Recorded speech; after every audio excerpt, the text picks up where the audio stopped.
দুপুর চলে এসেছি আজকে দুপুরে ভাত বেড়ে নিয়ে। আর সাথে দেখো রান্না করেছি, এটা হচ্ছে পেঁপে সেদ্ধ। পেঁপে সেদ্ধ তোমরা কি খাও, মানে পছন্দ করো?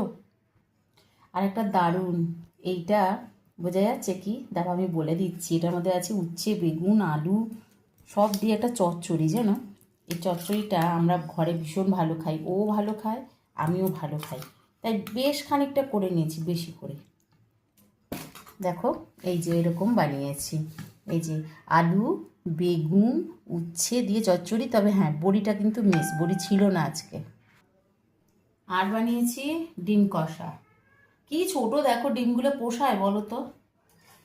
ডিম কষা করেছি, ছোট ছোট ডিম, মনে একদম দুঃখ, খেতে তো হবেই, কি করব, সেই পাখির ডিমের মতো, জানো তো, পাখির ডিম যেরকম হয় ওরকম।